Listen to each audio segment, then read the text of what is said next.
On va revenir au tout début, avant les connaissances, avant les goûts, avant les rencontres, avant même de savoir pourquoi. Tu t'attendais à rien de particulier ce jour-là, et pourtant, quelque chose a basculé. Un disque emprunté au hasard chez tes parents, une vision, un matin très tôt, un vendredi soir au cinéma, un moment précis ou parfois très flou, un souvenir qu'on n'a pas cherché à garder, mais qui est resté là, quelque part, ancré au plus profond de nous-mêmes. Les scientifiques ont toutes sortes de noms pour ça. Un pic de dopamine, une empreinte émotionnelle, un souvenir épisodique chargé. Mais pour toi, c'est juste un choc. Il y a des passions qui se construisent lentement, pierre par pierre, au fil des années. Et il y en a d'autres qui naissent en une fraction de seconde. Une image, un son, une odeur. Quelque chose qui court-circuite la raison, comme pour l'empêcher d'intervenir. Comme si... comme si elle n'avait pas sa place ici. Entre humains, c'est pas très compliqué de ressentir quelque chose, peu importe le sentiment en question. Mais avec un objet, c'est une toute autre histoire. Posez-vous la question, vous verrez. C'est quand la dernière fois qu'un objet vous a fait vous sentir vivant? Pas juste heureux pendant quelques minutes, hein. Vraiment vivant. Parce que c'est justement ça, la folie d'automobile. C'est un objet, un bout de métal, une machine, qui réussit le miracle de te communiquer des émotions dans une langue que tu n'avais jamais entendue, mais que tu peux comprendre. Alors quand t'es petit, c'est juste un choc, hein, c'est pas grand chose. Mais quand on est plus grand, on peut ressentir qu'il y a comme un monde caché derrière. C'est un peu comme si tu tombais sur la couverture d'un livre d'aventure. Ça te donne... Ouais, ça te donne envie, ça attise ta curiosité, t'as envie d'en savoir plus. Et ce phénomène, ce premier choc, il se manifeste de plusieurs manières différentes. Une image dans un magazine, feuilletée chez le marchand de journaux, une silhouette aperçue sur un poster dans la chambre d'un ami, une forme qui n'a pas de nom encore, mais qui s'imprime. Parfois c'est un son, un bruit de moteur entendu depuis une fenêtre ouverte, un trottoir depuis la cour d'une école. Pour d'autres encore, c'est un trajet, assis à l'arrière d'une voiture, enfant, à regarder défiler la nuit par la vitre. Le déclencheur change, mais le résultat, c'est toujours le même. C'est ça l'automobile.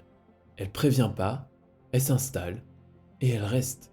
Parfois toute une vie. Alors, en ce qui me concerne, mon premier choc, ça a été quand j'avais 8-9 ans. Je devais être en CM2. On habitait encore à la campagne, en Haute-Savoie, avec mes parents. Et à l'époque, c'était le père de l'un de mes meilleurs amis qui s'était proposé pour me covoiturer à l'école le matin, parce qu'on devait partir assez tôt, il y avait un peu de trajet. Et je m'en souviens parfaitement parce que l'une des premières fois où il est venu me chercher, il faisait super froid. C'était en hiver, qu'il y avait du brouillard, quasiment pas de bruit. Moi, j'attendais devant la maison, donc j'étais un peu frigorifié. Voilà, j'avais mon petit cartable, machin. Et puis là, j'entends un bruit au loin, un bruit assez rauque, assez sombre.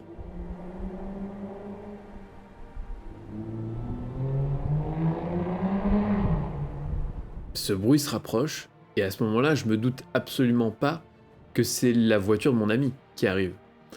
Et donc j'attends, j'écoute surtout, et au bout d'un moment, je vois des feux qui apparaissent au bout de ma rue, une lumière comme ça qui traverse le brouillard, une voiture noire, très longue, elle est comme au ralenti, comme dans les films, et moi, frigorifié,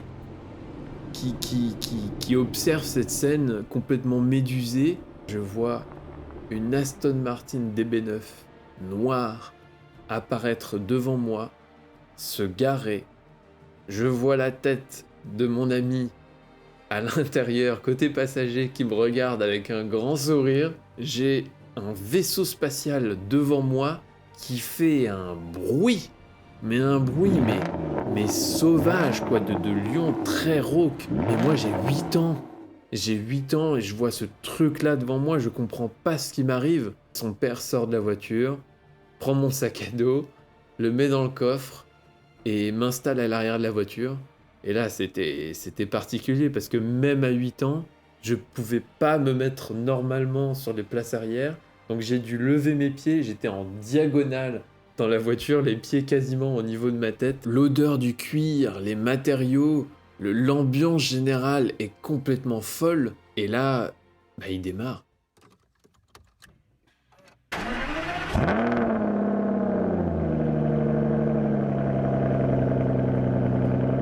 Ça vibre autour de moi, le moteur s'emballe, et il grogne, mais comme un fauve, quoi. C'était ahurissant, moi.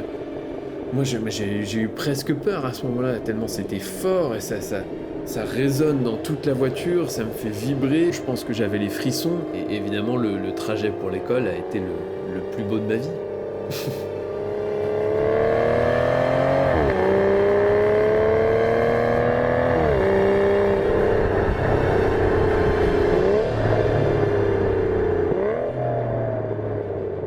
Donc voilà, ça c'était mon premier choc. Je pense que je m'en souviendrai toute ma vie, c'est à jamais gravé là-dedans.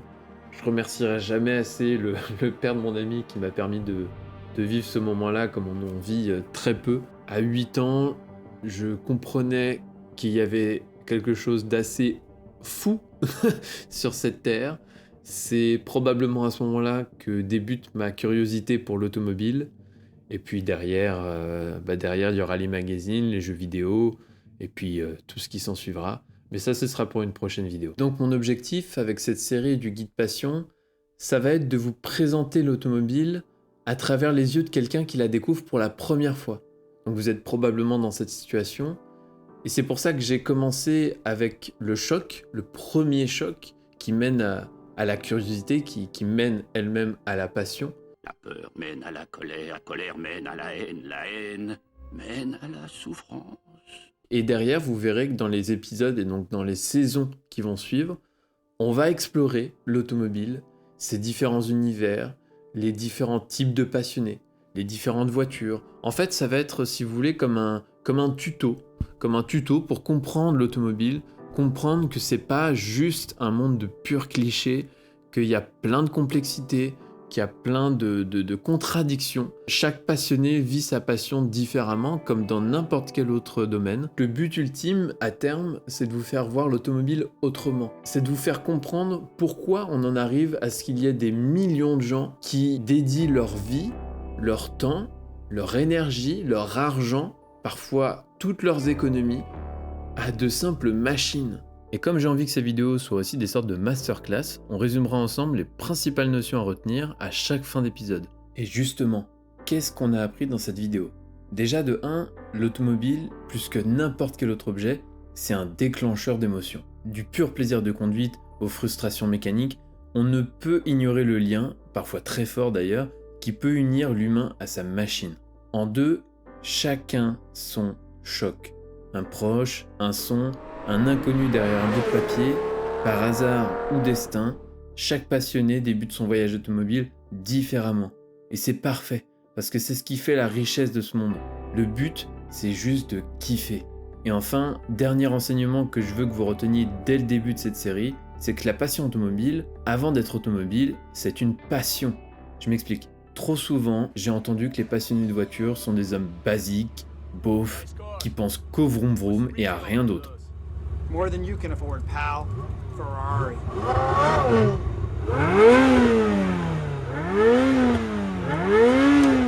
Smoke.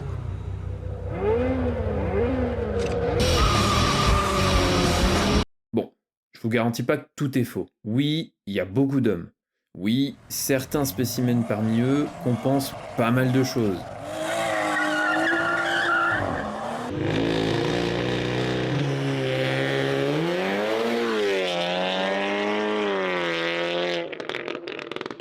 Mais non, cette passion ne se résume pas qu'à ça. Heureusement d'ailleurs.